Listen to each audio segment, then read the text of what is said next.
E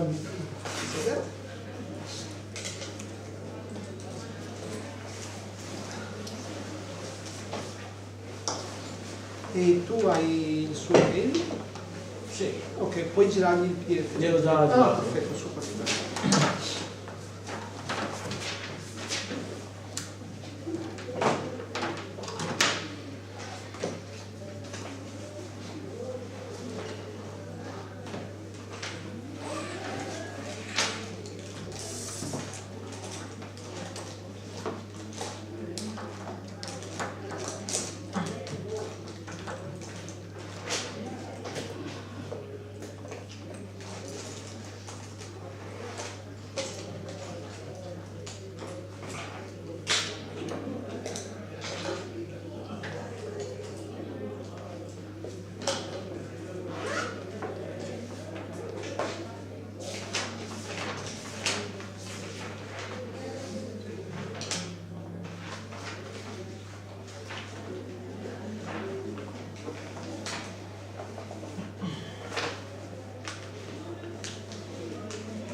Okay.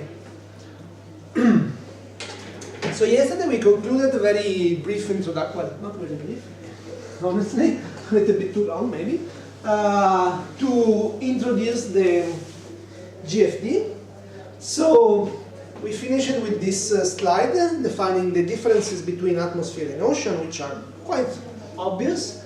Another very interesting point of view that differentiate atmosphere and ocean fluids is taken from a book. Well, things like, slides or images like this are quite common in lectures or in books, and give us the idea of how the processes and the structure in the atmosphere and ocean can be ranked according to their respective length scale and time scale. Okay? So, on a logarithmic scale, I put time scale on the x-axis and length scale on the y-axis. And so if we look at the ocean, we'll have, I don't know if you can read, but we have like thermal line circulation, which is about like 1,000 years.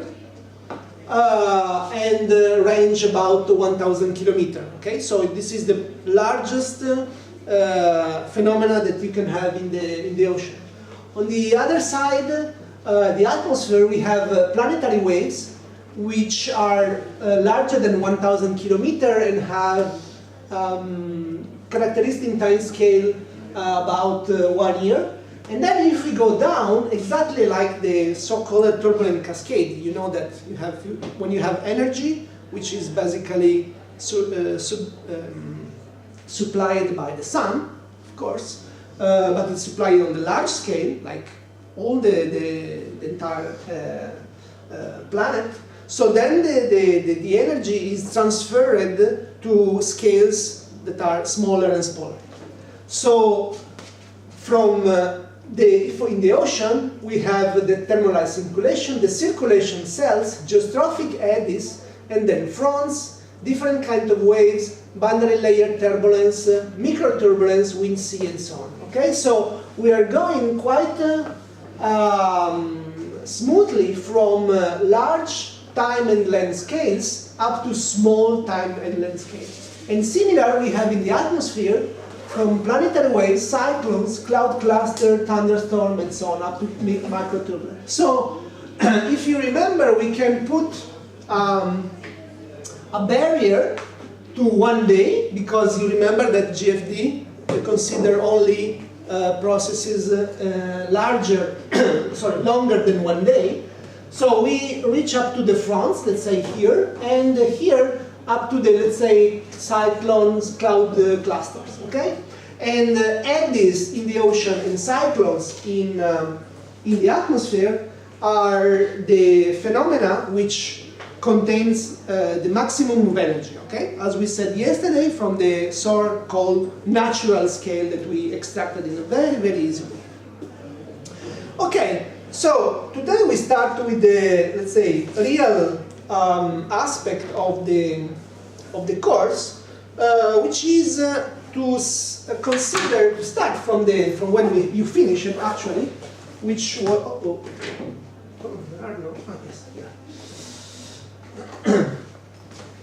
which was the Navier-Stokes equation. Okay, so the Navier-Stokes equation that you studied in the first part of the course. Of course, now we have to think about them because we have to rewrite them in a rotational frame of reference. Okay, because you studied the Navier-Stokes equation in an inertial framework. Now we have to move to a rotating, because we are interested to study geophysical fluid dynamics, geophysical fluid flows. Okay, so we have that the Navier-Stokes equation are described by like this. So we have the acceleration, which is balanced by the pressure gradient, the friction, body forces, and frictional forces. Okay, in a very general way. So we can put here a bar, considering that we are now specifying the equations in an inertial frame of reference. So I suppose you already defined or understood that this is the total derivative. It is okay? This, I mean, you already know that, no? Okay. So the total derivative in time is equal to the partial derivative, which means the local derivative, plus the advection. Okay? Good. Okay, so we want to express this in the rotational frame of reference. So if we take our Earth and we consider a point over a certain latitude, so we consider the center of the Earth, the radius, and the radius of the circle where we are now. So this will be the latitude, of course. Okay. So if we concentrate on this system here, okay, so think about to extract this system here, just to concentrate on a rotating framework. So we have an axis with a frequency of rotation omega, and we take a point here which is at a certain distance a, so it's a vector, and inclined to a certain angle alpha with respect to the axis. Okay, it's pretty the same like this one. So if this vector is fixed, so doesn't move with respect to the axis of rotation, so think about that I am rotating and this is my vector A. Okay, so with respect to the rotation, we can say that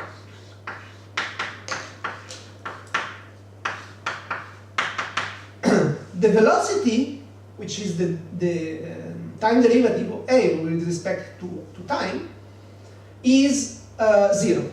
Okay? Easy. But let's suppose that A starts to move within the frame of the rotating frame of reference. Okay? So, like if we are stopped, I'm a fluid parcel which rotates together solidly, rigidly together with the Earth, or I am a parcel within a wind flow or a current flow. Okay, so I'm moving together with the wind flow or the current flow. Okay, in this case, we can express, so this A will move from a certain position A at time t to another position A at time t plus dt. Okay? So it means that it will have subjected to an increment in time dA. Okay? So if I look from above, like if I am on the North Pole, okay? And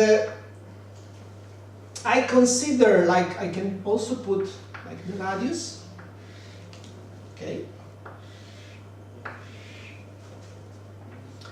And this is my increment, okay? So this will be AT, and this will be AT plus AT, projected over the plane of the circle. Okay, so I want to define what is the modulus of the magnitude of this increment. So this will be usually, we can represent it like the velocity multiplied by dt, okay? But the velocity is nothing more than the multiplication of omega, so the rotation frequency, by the radius, which is this one. Okay? So this is moving at a certain velocity, v, which can be written as omega multiplied by r. Okay? Angular velocity. Professor, so if I understand, this is a fixed vector in a rotating frame of reference. This is alright. This was in this condition, it was fixed. Okay. In this condition, it is moving. Okay. So before the rotating is going with this. With the system is rotating with frequency omega, capital omega, and it is moving within the system. Okay. So now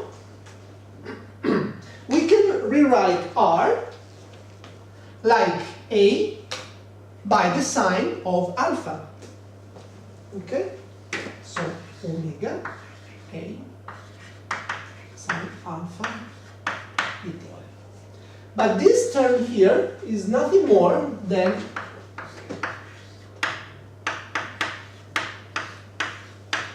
the vector product between the vector defining the rotation, omega, and the vector defining our vector, in the vector A. Okay? So this means that we can say that dA over dt in the rotating frame of reference is equal to the vector product between the rotation vector and the vector itself. Okay? So this was the case of a fixed vector. This is the most useful case of a vector which has a dependency on t, so which is moving within the rotating frame of reference. Okay? So if we have E, no, because I'm on, yes, sure. So, if I'm moving now with, I have, for example, a vector B, such that dB over dt R is different from 0, this means that I would change, I should add its velocity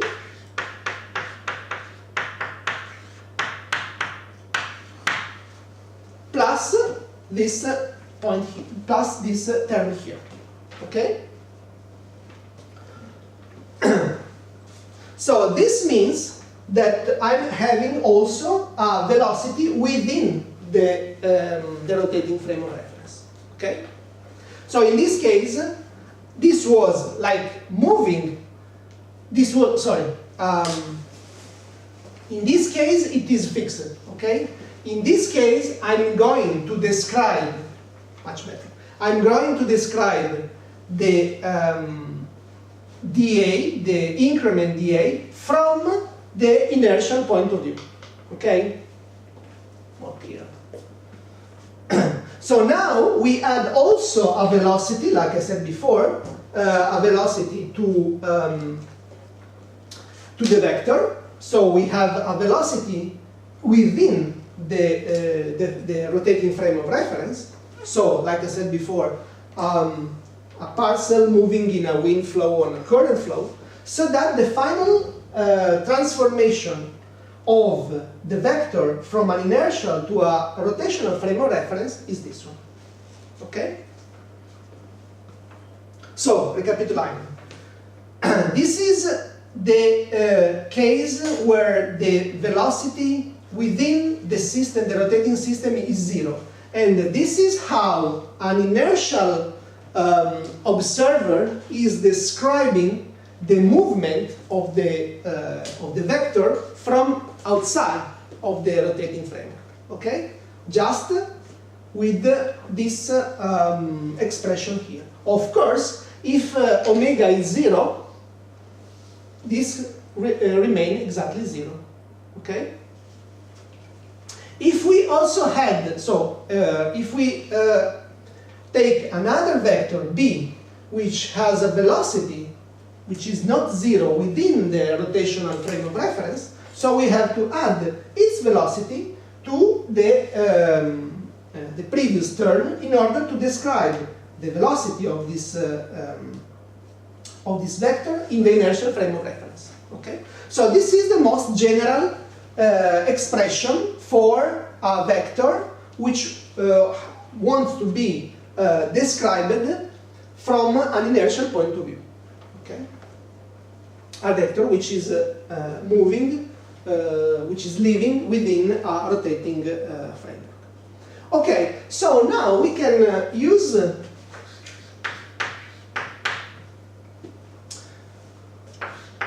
this form like a sort of operator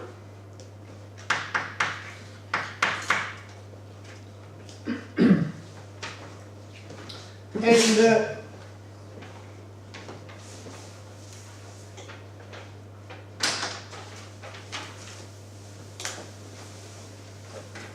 consider only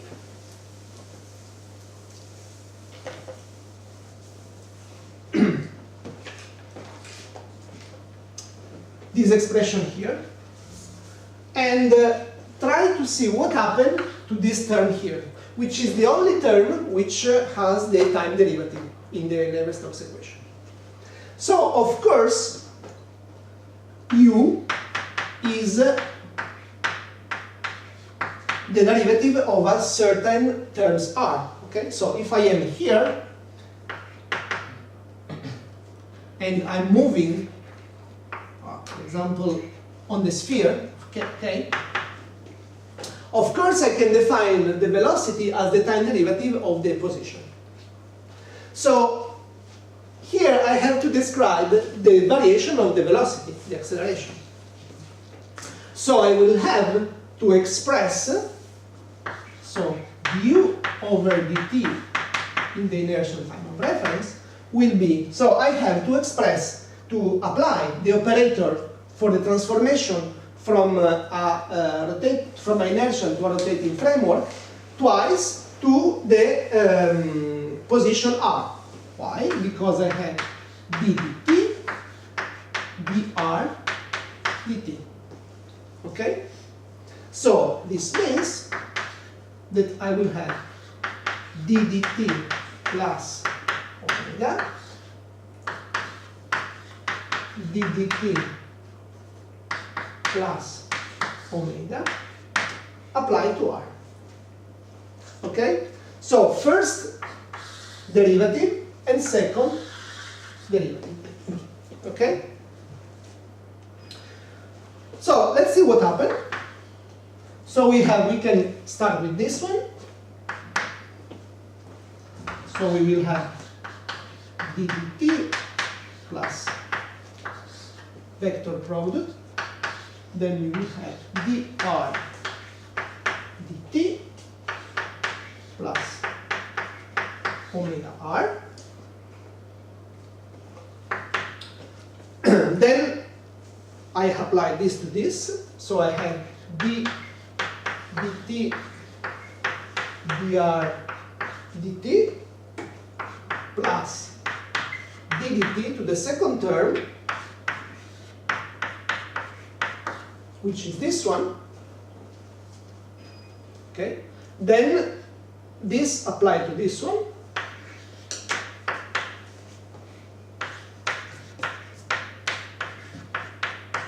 And finally, double vector product. Okay? So two terms coming from the time derivative, two terms coming from the vector product. Okay.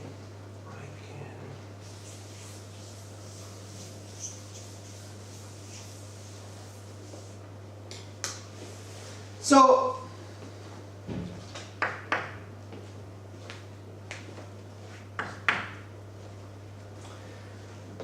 the first term is simply du over dt, time derivative of velocity. The second time, I will have to apply the time derivative to omega with the vector product of r, and then the vector product of omega with the time derivative of dt with r. But since omega is a constant in time, of course, for the time scale we are interested, we only remain with the second term, which is omega vector product of u, okay? Because it's dt of r. This is again the same thing, omega with the vector product of u. So we can have twice of this term. And finally, we will have the double vector product. So the expression of the acceleration in the inertial frame of reference, so as me from outside of my rotating planet, I'm going to express the acceleration, the time derivative of velocity in the rotation frame of reference, is given by three terms. So again, the velocity, which is in the rotating frame of reference, a new term, which is basically related to the vector product between the rotation and the velocity. So this is different from zero only when velocity is different from zero. And another term, which is a double vector product. Okay? So this term here is defined as the Coriolis acceleration, while this one is the centrifugal term of acceleration. Okay? So Coriolis term or Coriolis force is apparent force that comes out when we want to describe a non-inertial framework from an inertial point of view, which is typical in physics. So while this other term is actually a body force, because actually insists and acts on the position of the parcel. So every position, every parcel will be subjected to this body force. So if we look at the centrifugal forces and we put very, very exaggerating this, the two vector. So we can usually, what people do is to include the centrifugal force within the term of the body forces. Okay? Why? Because if we consider the, so if we take a system which is not rotating, of course, this is 0, right? So if we put a system in rotation, it will be not a perfect sphere, but there will be a flattening because, of course, if you take the gravity force, which acts on every single parcel, every single mass, and you add the centrifugal force, which has act as an outward pull. Why? Because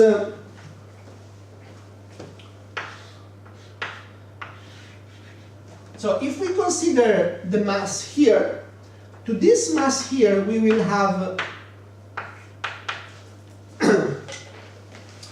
the rotation which acts in this direction. So the terms which comes from the first vector, the inner vector product, will be practically will be directed. So it's inside the blackboard. Okay, if you remember the rule of the right hand. Okay, so this part, so I can put here. This is the effect of the vector product between the rotation and the position. But then I have to apply again the rotation, which means that I'm having oh, it's like this, yes, okay. So it's okay. It is in this direction. So it means that considering that this term here is going to stand on the other side, on the right hand side of the equation, it will act as an outward pull because it will have a sign minus sign. Okay? So that's why the two terms are composed like this. If we take the numbers and we want to understand how much is the ratio between centrifugal force, which has, we can like represent it like the magnitude of this one is the square of the rotation frequency and the radius of the Earth divided by the gravity. So gravity is, of course, if we want to express with the universal gravitational constant, the mass of the Earth and the radius of the Earth. So if you make this calculation, you will have that this is about 1 per thousand. Okay? So this means that in this picture here, this arrow here actually is 1,000 more or less of this one. Okay? So now you can understand why the flattening. That's why the difference between the radius at the equator and the radius at the pole is also about this order here. Okay? So some part per thousand.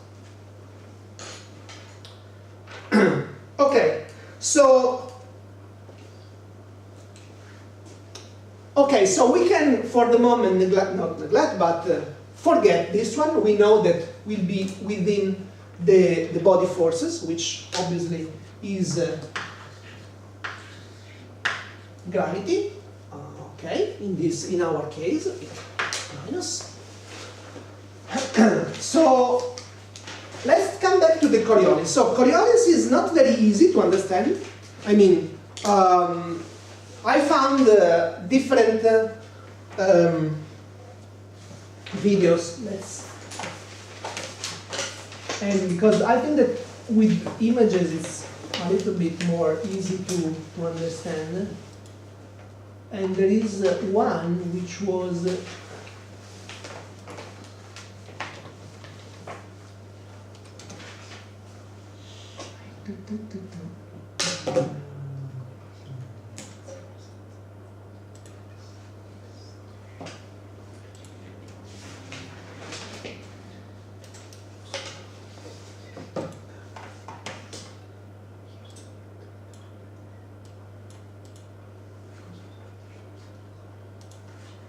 okay, this is a nice video from the National Geographic.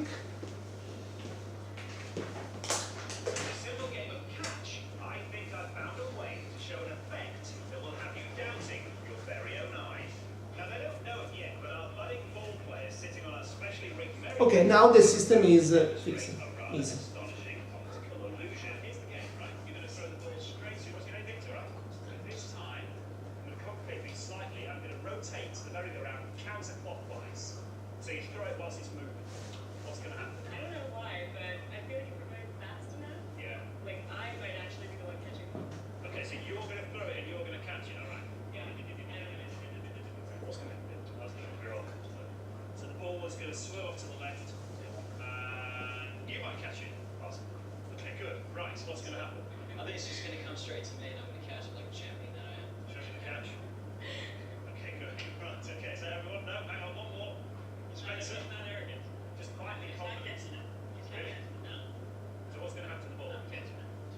So we've got one saying to go off to you, one saying comes to you, Spencer, and you think it goes straight ahead, but you think you'll be the one catching it.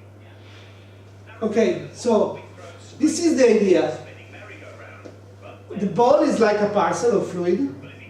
So there are four choices.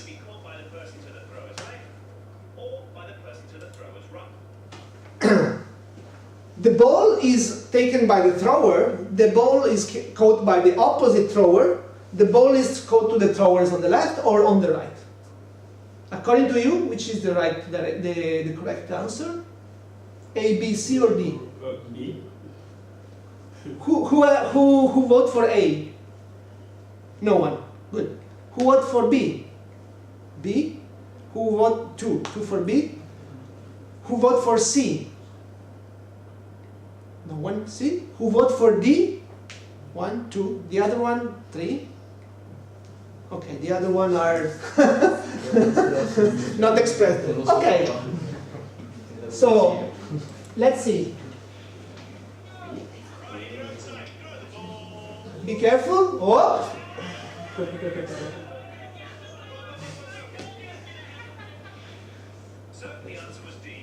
So congratulations to the D1s.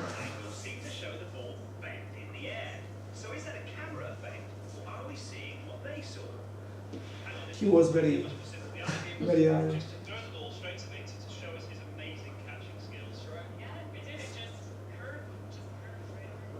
So let me get this straight. So you threw the ball, it left your hands, and then what? And then it just got sucked over the in the air. Yeah. What did you say? Yeah, curved right in.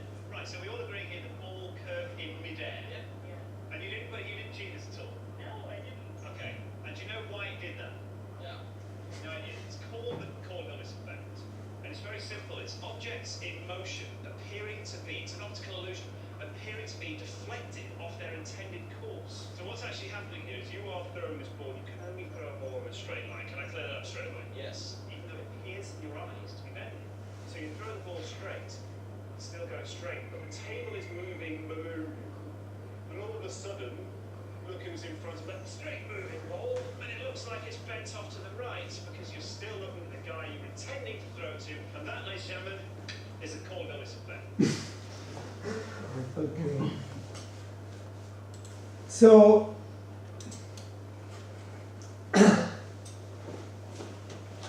Coriolis effect actually. Welcome back to Smarter Oh. Every Day. Here's the deal. I've created a video in the northern hemisphere, and Derek from Veritasium has created.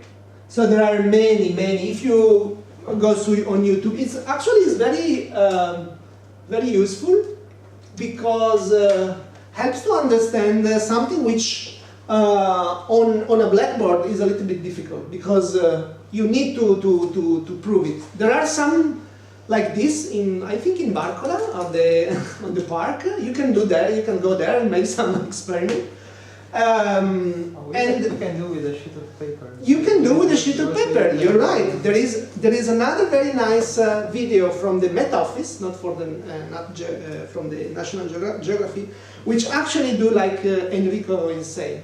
So just taking one simple piece of paper, fix it, and take a ruler, and then try to make a strict line, and having someone, because we should need a third hand, but we hadn't, another one which is moving or rotating the paper, and so you will see that, of course, the trajectory will be curved. Okay? So it's extremely important. Coriolis force is extremely important. Why? Let's look like a very simple, very simple case. So let's take our Navier-Stokes equation. Okay, let's take our Navier-Stokes equation and think about to consider our system. So now we can rewrite them. So we have du over dt plus Coriolis, which is equal to pressure gradient, body forces, frictional forces. Okay?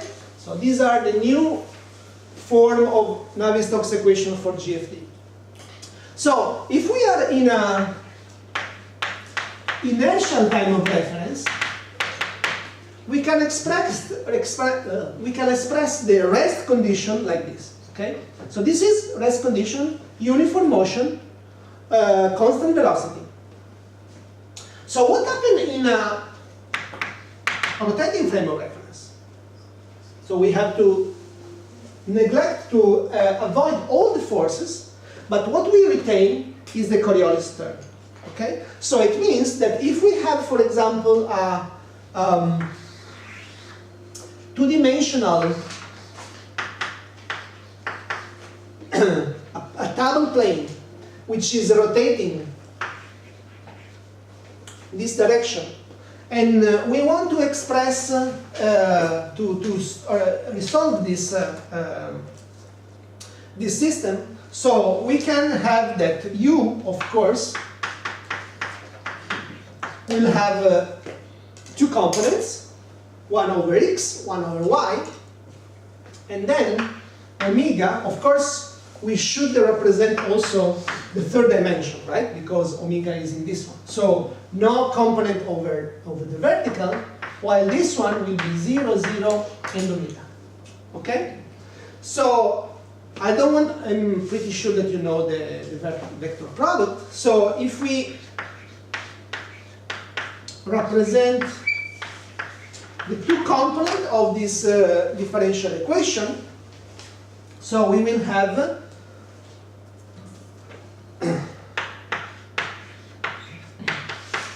and plus 2 omega u equal to 0. Okay? So I calculated the vector product and expressed the two components. So the components on the u equation has a proportionality with v, while the Coriolis component on the v equation is proportional to u. Okay? So they are crossed. So the solution of this system is very simple. So we have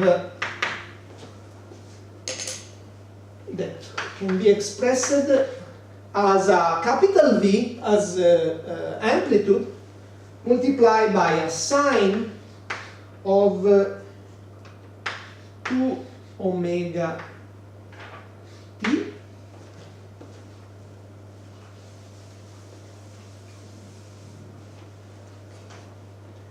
plus phase phi and cosine 2 omega t plus phase phi. So capital V and phase phi, capital V as the amplitude of the velocity, and the phase phi obviously are constant, which comes from the integration of the equation. Okay. So it depends on the initial condition, for example. So of course, first observation: if we make u squared plus v squared, and we make the square root, of course we obtain v, capital V. Okay. The other thing that we can do is still to integrate again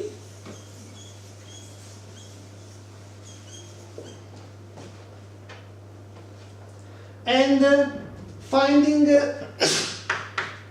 so x dot, so which is dx over dt is equal to u, and y dot, which is dy over dt, is equal to v.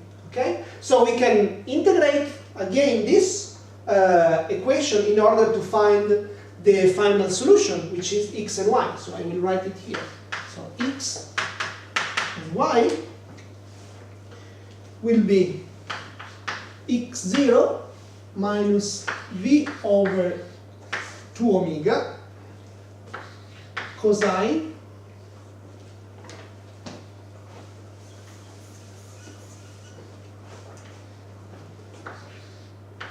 omega t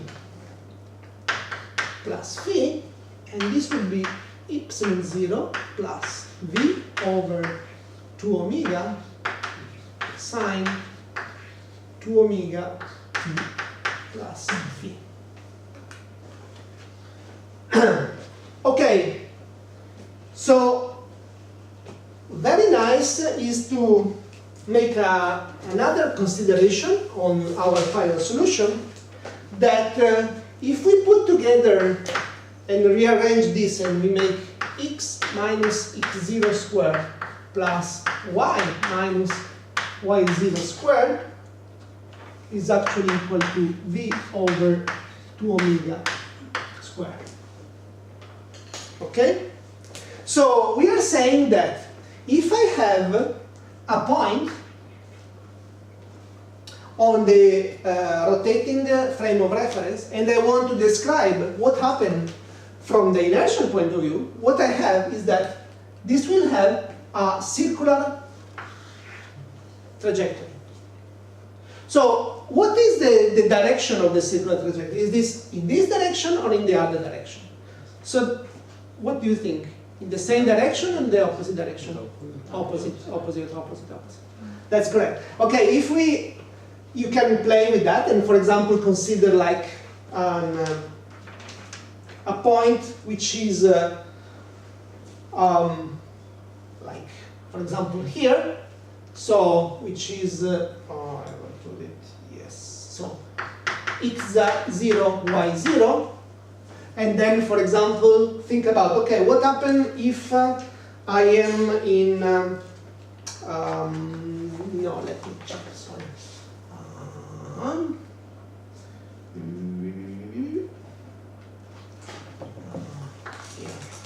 Okay, this point here is x0, y0, okay? So it means that this point here, which is on the edge of my trajectory, will be x0 minus v over 2 omega y0, okay? Because I'm going to subtract the radius. So if I want to understand what happened when, and this is t, so when the point is here, we have a t0 equal 0. So what happens when t is equal to pi over 4 omega? So the period of the circulation of our circle is 2 pi. 2 pi over 2 omega, which is pi over omega, right? So this is the period of one circulation of my parcel, okay?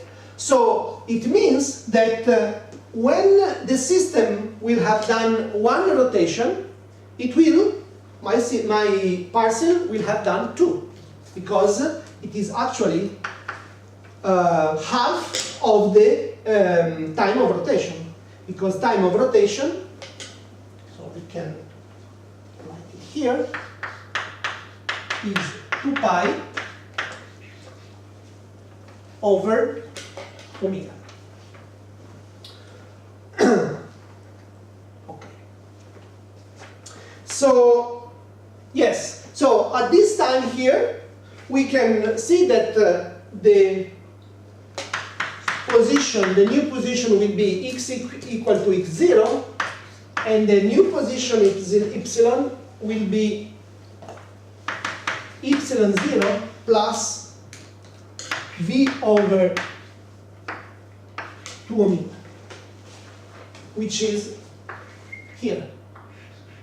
Okay, so x0, so this is x0 epsilon 0, so x equal to x0 it is here, and the epsilon plus v over 2 omega is here. Okay, so as supposed, it has rotated on the opposite direction with respect to the background rotation. Okay, so this can be quite easily extended to three-dimensional.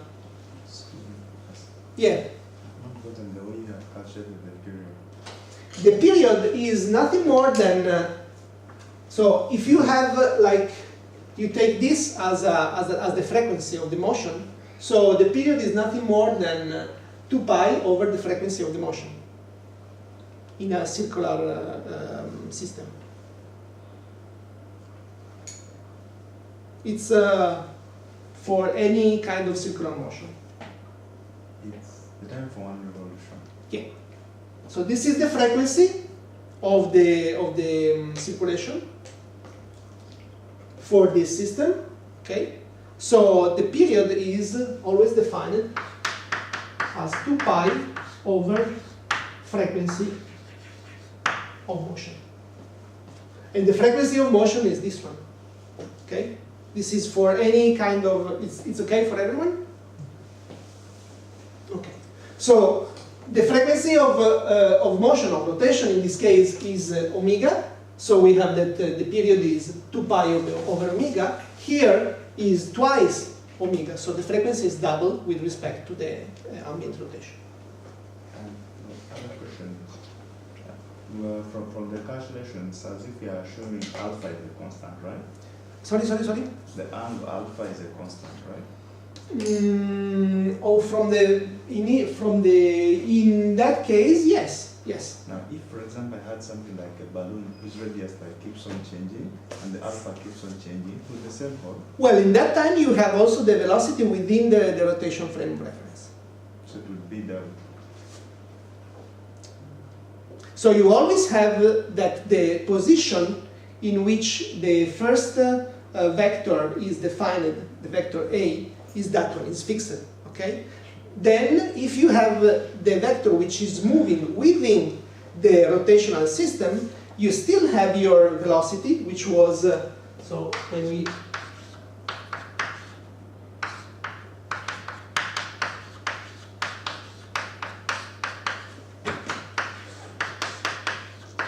so alpha is inside here, right? So if I have to consider alpha fixed, okay, because all the movement of the system is within here, this term here. So this is the term, the velocity term, which is defined within the rotational frame of reference.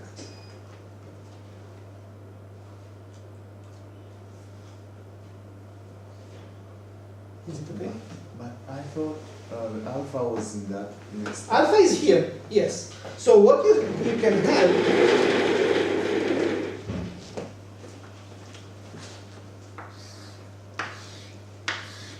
so alpha is this one, right? So I am rotating in this position here, Okay? So alpha is still the same, because the position, I mean this term here, comes only on the fact that I am rotating. So it's how an inertial observer is going to describe the movement, the motion, in the rotation frame of reference. Okay? My question was, what if the alpha was changing with time? But, okay, if alpha you change with time, you have that also A will change. Because you will have another, from this point to this point here, alpha is always the same. So you are not changing alpha. If you are moving together with the rotational framework, you are not changing alpha. I mean, it's solid within the system. It's like latitude. So you don't change latitude. Latitude is fixed. Okay? Maybe we can discuss later too. Okay. So if we expand our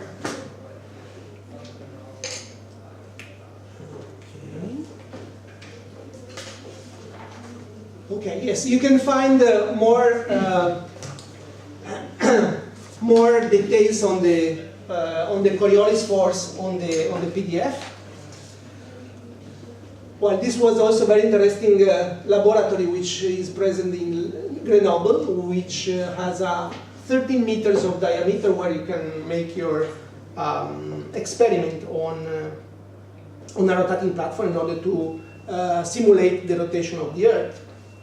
So now we are moving from a two-dimensional system to a three-dimensional system. Okay, so we want to define a local Cartesian framework of reference on a spherical Earth. So we start to make a little bit of approximation. There will be a lot of approximation during the course, because otherwise it will be impossible to describe simple case of processes from the GFD point of view.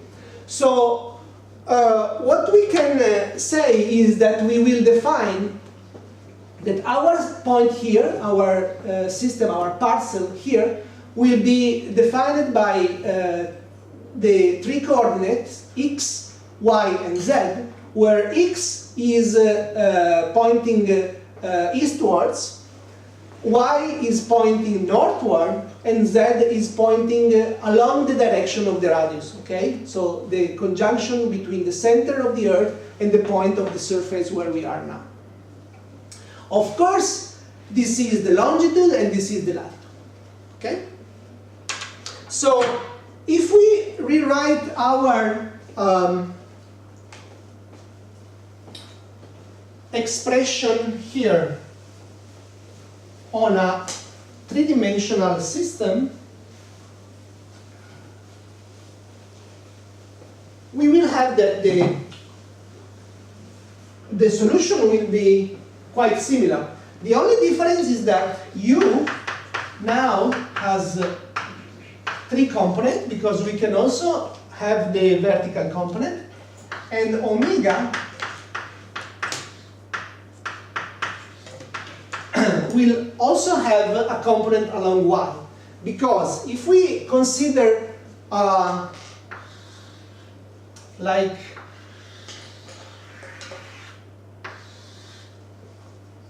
a slide of our system, so if we are here, this is the latitude, so we take a fixed plane at a fixed longitude. So actually we are having the x axis pointing within the blackboard. Then we will have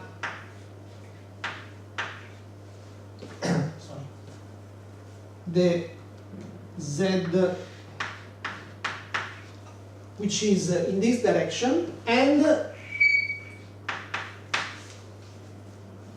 the y, which is toward the North Pole. Okay? So in this point here, I will have local system, which can be described like this, okay? So the omega rotation vector will have two components. One over the z and one over the y, okay? So let me enlarge a little bit.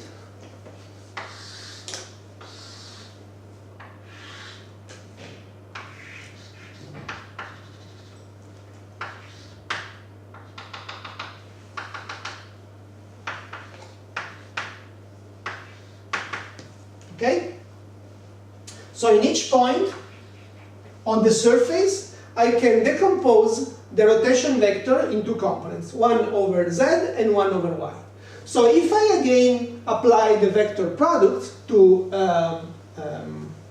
the Coriolis term, what I will have will be that I will have du over dt, dv over dt, dw over dt, and then I will have 2 omega cosine phi w minus 2 omega sine phi v. This is 2 omega sine phi u, and this is minus 2 omega cosine phi u. Okay? So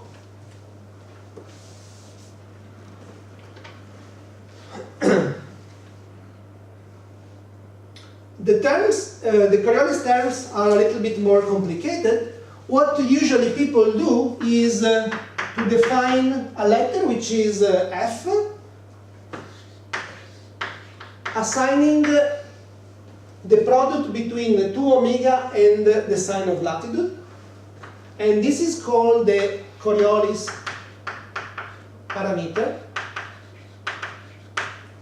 And f star, which is 2 omega cosine of phi, which is the reciprocal Coriolis parameter.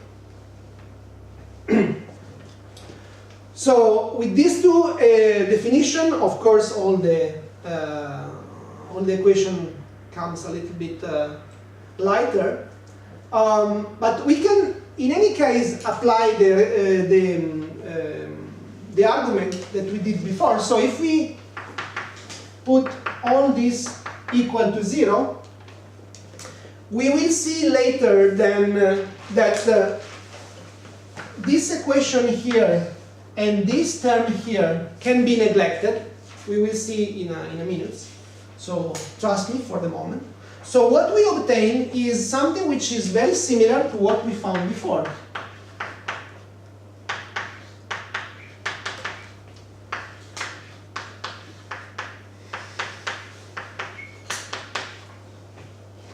Okay? So let's consider that vertical velocity is much smaller than horizontal velocity. So in the balance, we can neglect this one. And let's consider that this term here is much smaller than this term here. Okay? So what we obtain is again a situation, system of differential equation like this, which is practically the same of what we found before. The only difference is that the solution is exactly the same. The only difference is that the period is 2 pi over f, which is pi over omega sine phi. So the only difference from what we found before is the presence of the sign of the latitude, because we are in a three-dimensional system. Okay? So this is the period of the so-called inertial oscillation. So what does it mean physically? It means that if I am on my planet Earth, I am subjected to rotation, I am a fluid parcel, and there are no other forces applying on me, okay? No pressure gradient, no friction, no body forces. So it's body force it's a little bit difficult to neglect because gravity always exists. But let's take as an example. So the result will be that I will follow inertial oscillation. So I will turn very slowly because this is a period which is similar. Don't forget that the period of oscillation is, of rotation, sorry, is 2 pi over omega. So it means that when we have, when we are at the North Pole, phi is equal to 90. Okay, so it means that the time of inertial oscillation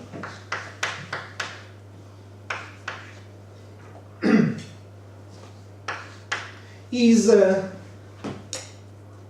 can be between so when phi is 90, this is 1, so this is pi over omega, which is actually half of the rotation period, which means sorry, half a day. Half a day, 12 hours. Yeah.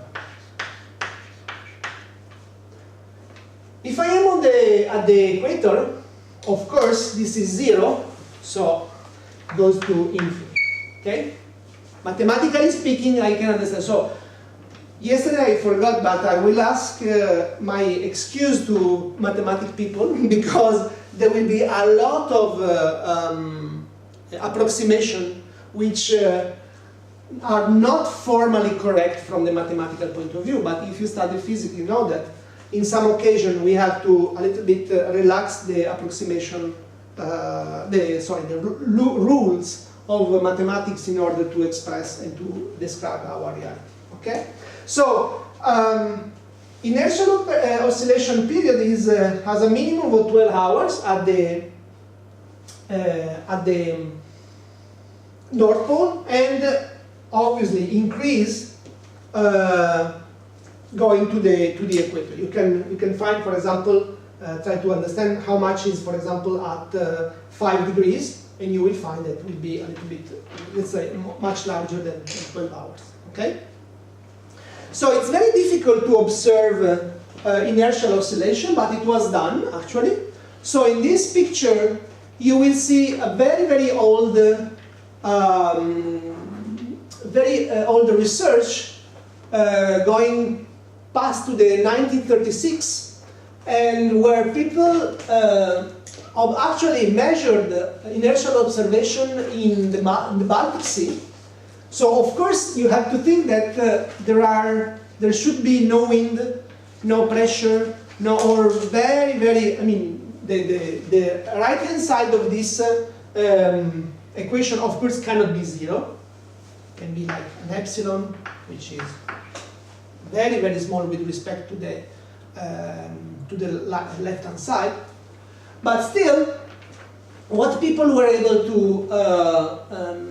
to measure was this were the position of a parcel at different times. So this plot is a progressive vector which is constructed by successive addition of velocity measurement at a fixed location. So they were fixed and they measured, like in a Eulerian point of view, and they measured the velocity of the sea. So for very weak or uniform velocity, these curves approximate the trajectory that a particle starting at the point of observation would have followed during the period of observation. So each numbers, 18, 19, 20, 21, 22, 23, 24, are the days of the month of the measurements, and the period is about 14 hours. So this is what we are interested. 14 hours is the value of 2 pi over f at the latitude of the observation, which is about 58 degrees north. Okay? So, of course, it's not perfect, but still is one of the very few examples that can be found in reality for the inertial observation, oscillation. Two questions. The first one is from there. You've said that at the poles, phi is 90. Mm-hmm. So if you say 90, Mm-hmm. sine of 90 is a half. Sine of 90 is 1. 1? Oh, so Okay, don't worry, we can remove this from YouTube. so the other question is, why then is this the one that is accounting for the difference in the direction? For example, in the northern hemisphere, the direction is different. Totally right. Yes, very good. Thank you very much. John, right? Sure. John Bosco. Yes. So, yes, totally right. Coriolis parameter is positive when we are in the northern hemisphere and negative when we are in the southern hemisphere. This will have, thank you for having reminded me, this will have important consequences on the evolution of the system that we are going to explain by our equations.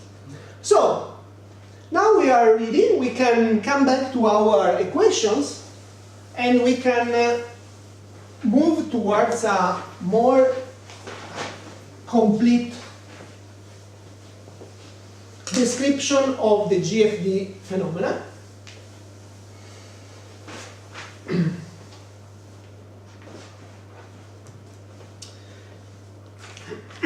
So, our equation, we can write, as we said before, F star W minus F D, which is equal to. So the the gradient along X of the pressure field plus. Now you have to remember your course in the first part of the course.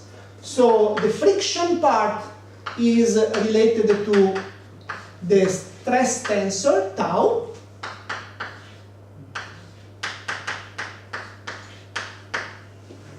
Okay, correct? So we are explaining all the surface forces that are acting on our fluid parcel. On the Y,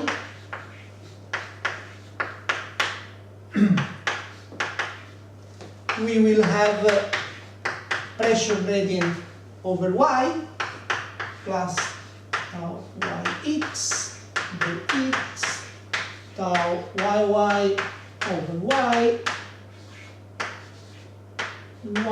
yz over z, and finally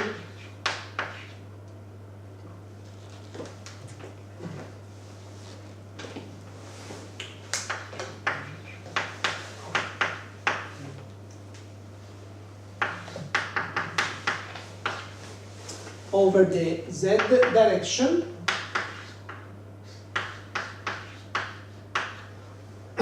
we have the pressure gradient over z and the three terms of the stress tensor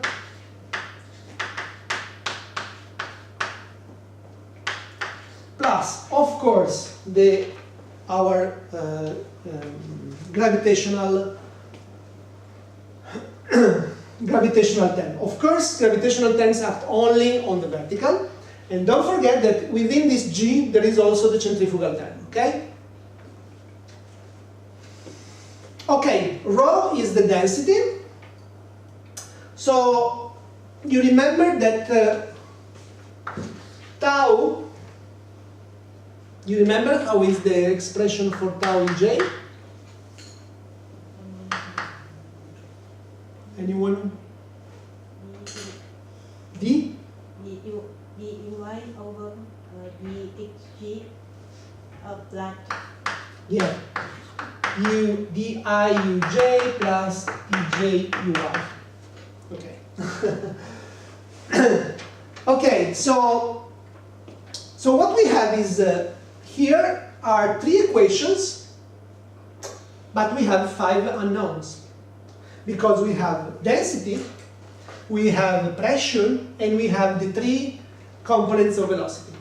So an equation like this is not possible to be solved. So we need 2 more, at least 2 more equations.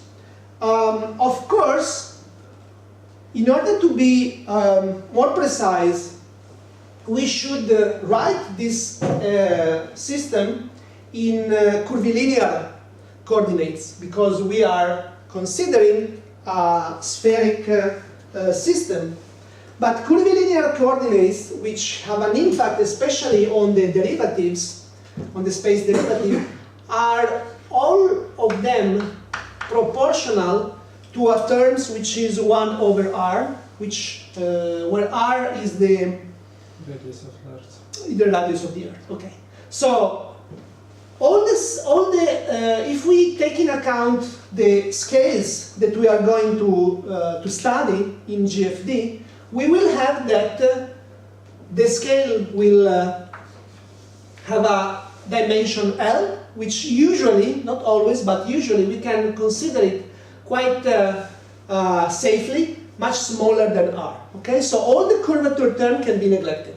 It's like we are going to restrict our description to a plane which is tangent to our Earth surface. Okay? Not always is correct because if we want to describe large-scale system, planetary system, we should, in some sense, include this one. But it's something that, for say, also didactical reason, we cannot take into account. We can neglect and not consider.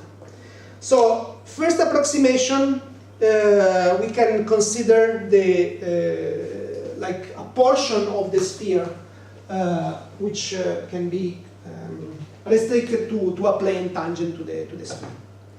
Okay, so we have we need, as I said before, we need 2 more equations, which is one equation that we want to add. Continuity, yes, conservation of mass. So conservation of mass, I think you already did it on your course, can be represented like this, with the total derivative of rho equal to the divergence. So which means that if I am divergence or convergence of flow, I will have a sink or a source or a sink of mass. Okay. This can be also represented like the other form, like this. Okay. So total derivative of mass equal to divergence. Local time derivative of mass equal to flux of mass. Okay? Okay, 4th equation. We need 1 more. Which is the other one? What do we need? We have velocity, we have mass, energy. Okay, energy. Second, first law of thermodynamics. Internal energy is equal to heat minus work produced. Okay? I think also this one you already did it in the course of, okay. So, very easy. So, we will write for GFD, so the variation of internal energy, I will use a small case, lower case letter E, like internal energy, so du becomes dE over dt. Q, so Q is heat, okay? So in GFD we very rarely have a source of heat, okay? we are not interested to study like the volcanoes and or in the ocean and the area close to the volcanoes or the area close to a volcano eruption in the atmosphere. So this means that the only possibility to have heat is due to diffusion, okay, diffusion of heat. So we can represent diffusion of heat simply creating the link between the heat and the temperature, okay, diffusion of temperature, where K is the thermal conductivity.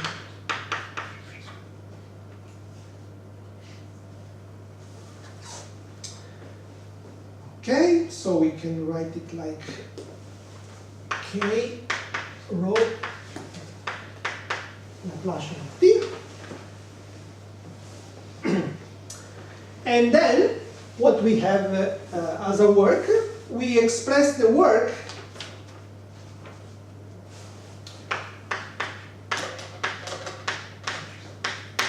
like the multiplication of the pressure field by the variation of the specific volume, V, which is nothing more than the inverse of density, okay? In order that we still recognize all our unknowns of the previous equations. So we need just to define E, the internal energy is defined as the multiplication is dependent on temperature, of course, and the proportionality terms is the heat capacity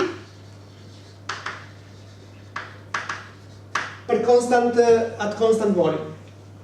So it is very important to, and this is another number that you should remember, together with the value of the rotation of the backward rotation.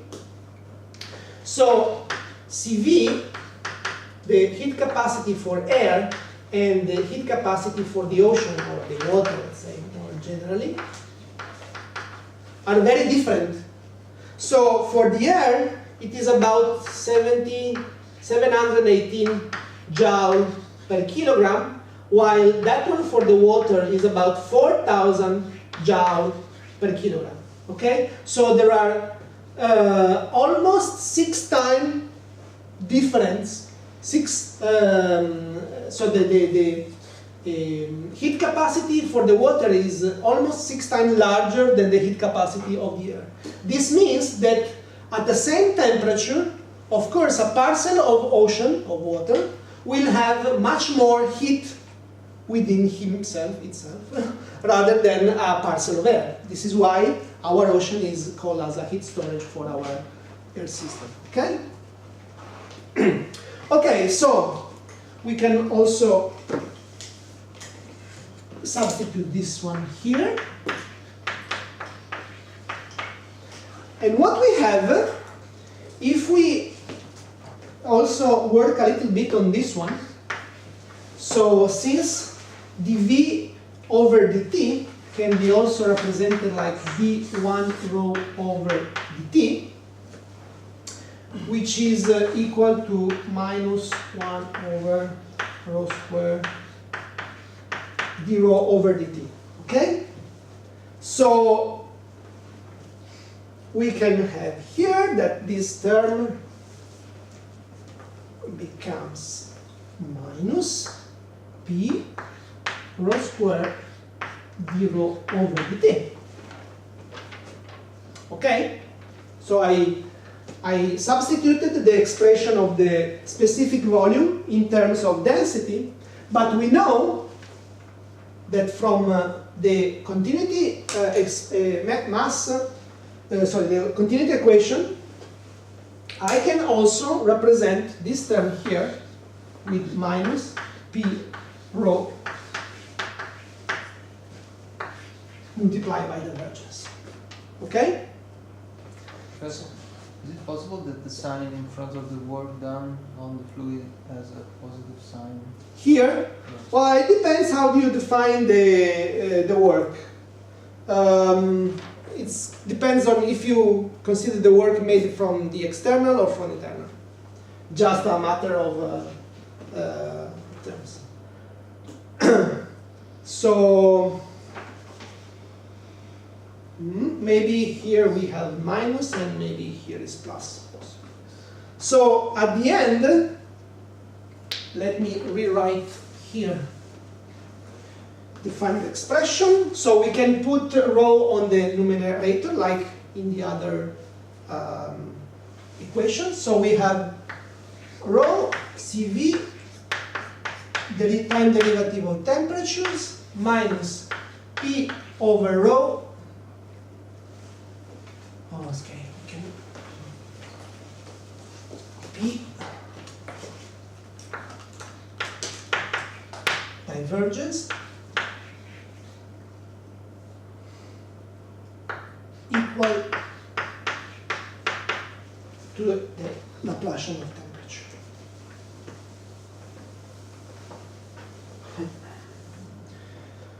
Okay, very good. We were very happy because we found 5 equations, but we have one more unknowns because we have temperature. So energy equation actually converted in a temperature equation, which basically is given by the time derivative of the temperature, the work done on the system, and the diffusion of temperature. So it means that we need one more equation. So usually what we do in GFD is to define an equation which is called equation of state,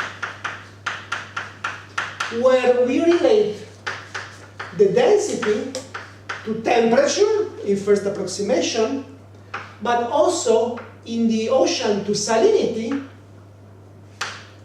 or in the atmosphere to humidity, Q. Okay? So the treatment of the humidity is a little bit not very easy. So you can find, I mean, if you are not interested, I mean, if you are going to make solid earth, solid physics, you can easily neglect. But if you want to have to know a little bit more, you can find more details on the PDF, and of course on the books. So I want, since I'm going to give this course rather generally, I don't want to go too much in detail. But one important thing is to consider that, for example, in the case of dry air, we can represent the air as an ideal gas. So we can use the law of the ideal gas. So the density is equal to the pressure divided by the constant, the universal constant gas, and the temperature. So we have related density and temperature. And in case of seawater, we can represent the density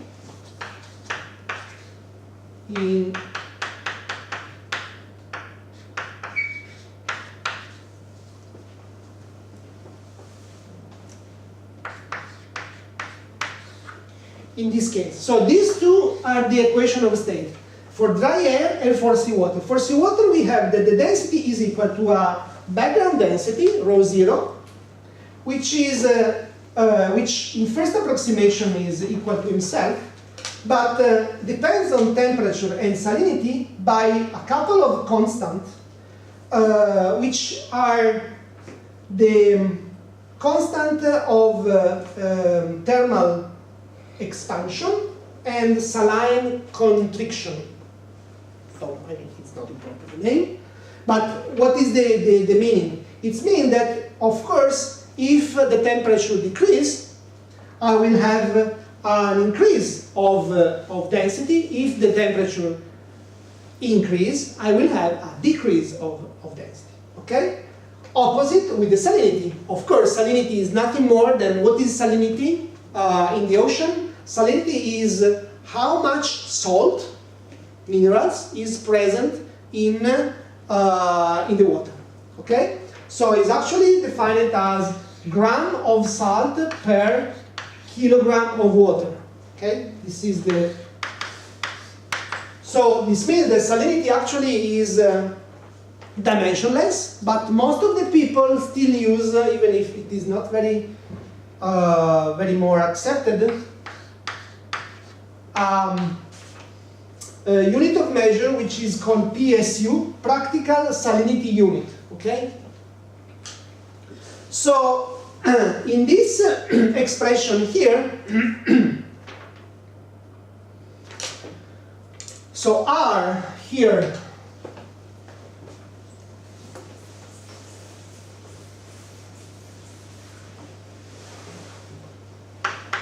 is equal to Cp minus Cp, okay? So the heat capacity at constant pressure minus the heat capacity at constant volume, and is equal to 287 meter square second Kelvin.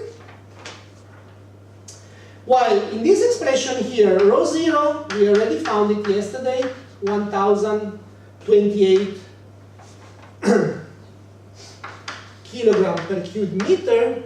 T0 is a reference temperature which is 10 degrees Celsius, and S0 is a reference salinity which is 35 PSU.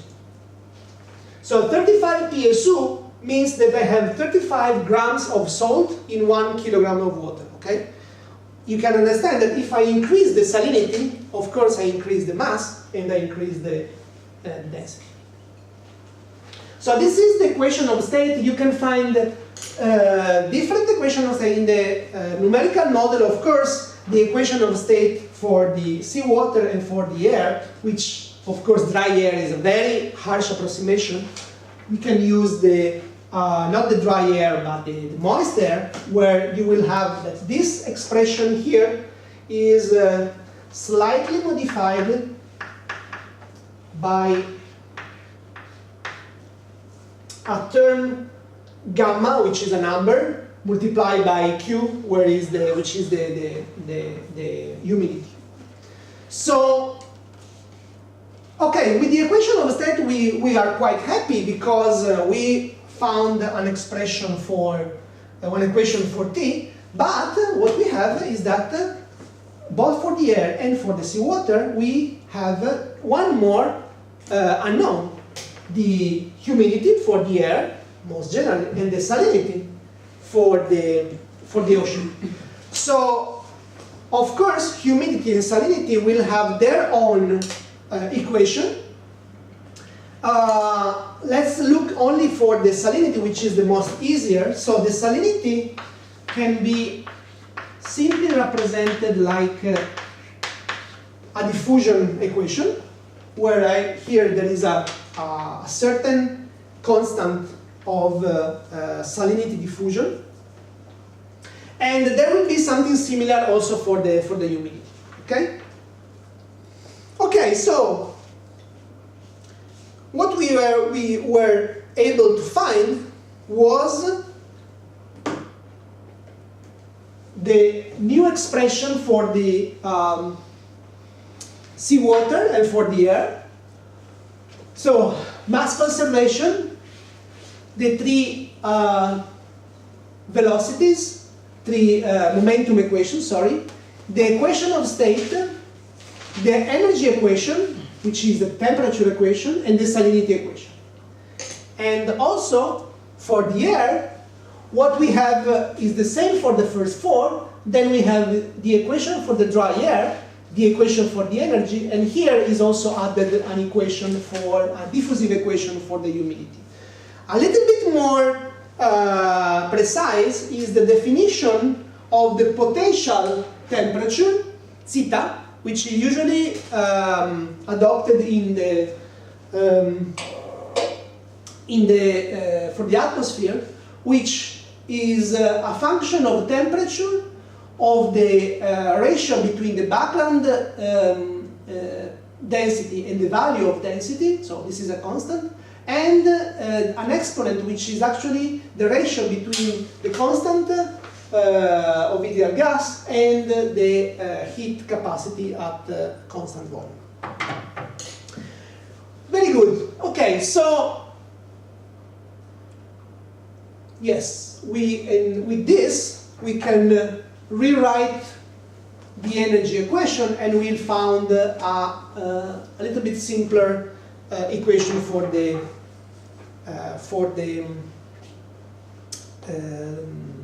temperature, potential temperature in this case. So as you can see, and as you can imagine, this, if you might give me 5 minutes more so I can conclude, and tomorrow we can start from the following argument. So these equations are quite difficult, extremely difficult. So it's almost impossible to solve them complete. So what people usually do is to include some approximation. And the approximation will be very helpful to us to try to solve at least very simple cases of GFD phenomena. The first approximation, so the approximation actually comes from the observation of the system. So the first approximation came from a scientist of the last century, Joseph Valentin Boussinesq, a French mathematician and physicist, who said that in GFD the density differences are sufficiently small to be neglected, except when multiplied by the gravity acceleration. Okay? So I can always rewrite my unknown density as a constant density, ρ0, background density, plus a sort of perturbation. Okay? And the perturbation, which I use the prime to define it, is a general function of position and time. But ρ prime is much smaller than ρ0. Okay?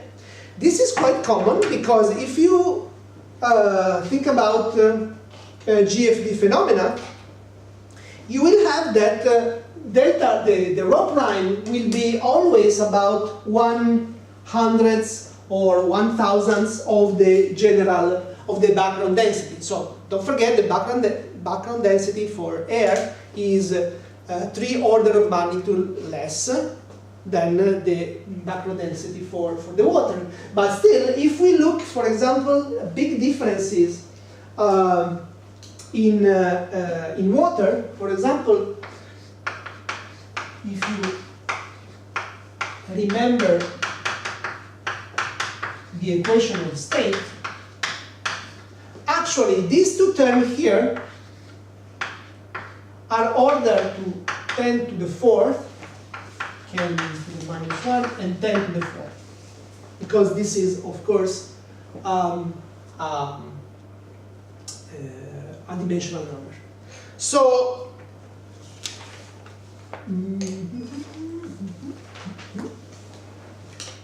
yes, more exactly, I can also put the value.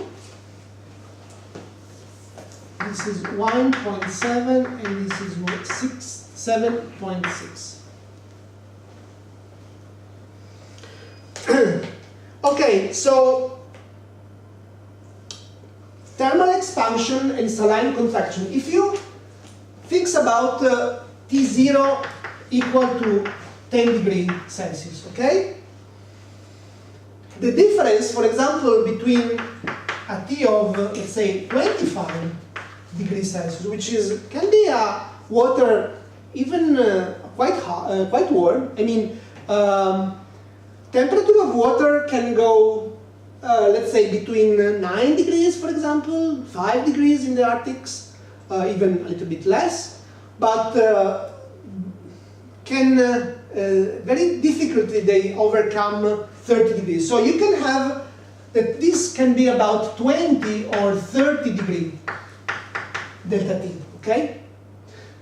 For this, it's even less. So this can be, you can have like 0 when you have like close to the river mouth, when you have no salinity. So it's an approximation because you can consider that even close to the river mouth, you have some diffusion of salt. But let's take as a reference and values of 40. So 40 grams, so from 0 grams per kilogram of salt to 40 grams of kilogram of salt. So both of these terms are order, you can write it, about 10, okay?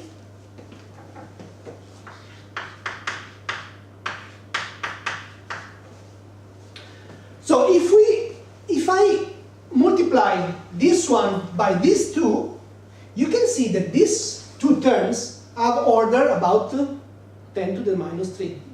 Okay? So it means that rho is equal to rho 0 minus something which is like let's say 100, 1000. So on the maximum 100 different from 1. Okay? That's why this kind of approximation is extremely important. And we can see, for example, that for the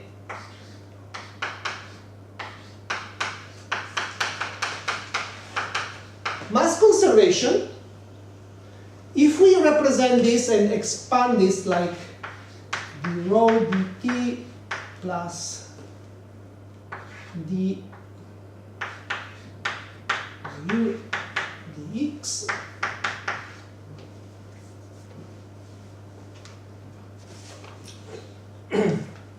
so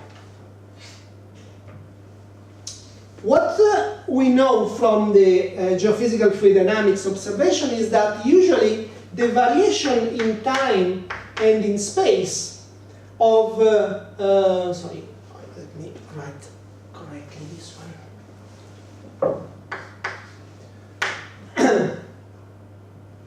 So the variation of density are usually much smaller than the variation in time and space of velocity. Okay? So density change in time and in space much less, of course, relative to itself, to density and to velocity, much smaller than variation of velocity. So we can even, for example, see if we write, if we want to take, for example, the ratio between these two terms, so we can do like, or for example, the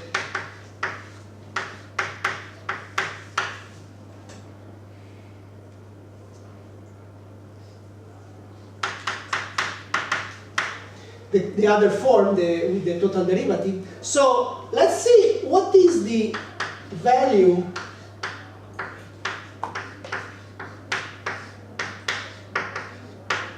of this term here with respect to this one. Okay? So this will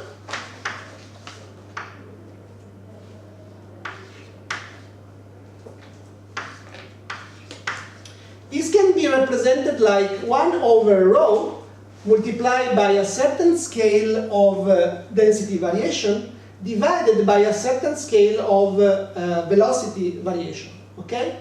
So delta rho is actually this one. Okay? Because if we represent rho as rho 0 plus rho prime, actually rho prime has this kind of order of magnitude, which is, as we said, about 10 to the minus 3. So we can rewrite this for scale like, so don't forget that here we have the total derivative, so we will have time derivative, local time derivative, plus advection, okay? So if we consider the advection in order to have also the velocity as in the denominator, we will have that this will have, will scale like 1 over rho we can put rho 0 as a scale of the density, then we will have U, L, and then rho. And here we will have U over L. Okay? Here I just take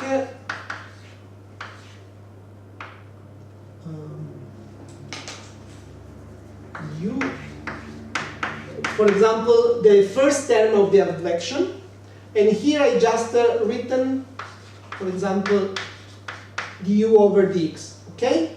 So U scale as U, X scale as L, and this scale, rho scale as rho 0, U scale as U, X scale as L, and delta rho scale as rho. So, what we have is that, well, this is rho prime, so this is, these two terms here scales are as rho prime over rho 0, okay? So it means that this term here can be neglected with respect to this one. So at the end,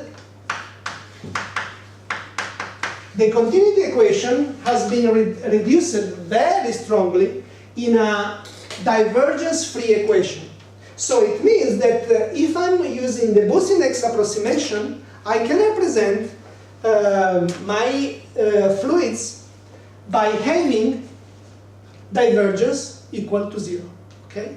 This, as you can imagine, will have important consequences on all the other equations that we will see tomorrow. Tomorrow at 2 o'clock, right? 11 o'clock.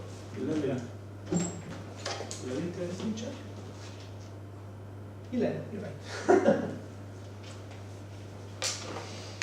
Anche se le 2 erano più. Così dormivo.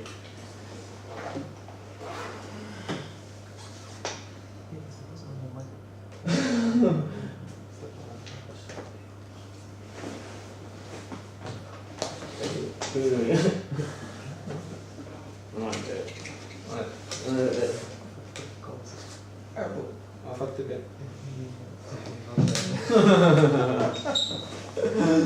Lui è stato sperimentato. Vabbè.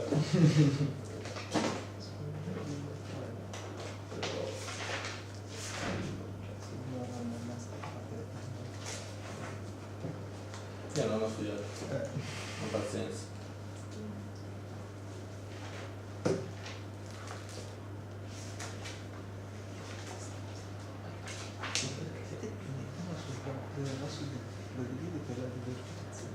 Fammene uno. No. Ah. Se l'equazione complementare è uno dice No, ma tu stai valutando il chapter prima di stare il modulo di grandezza. sì, ma se questo uguale a questo, dividi questo qua, questo divido questo, Cioè, non come ordine di grandezza.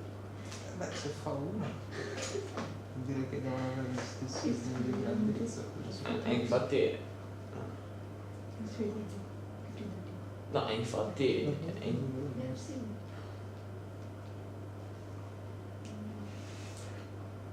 Cioè, spiegano sempre così, no, no, boh, vabbè.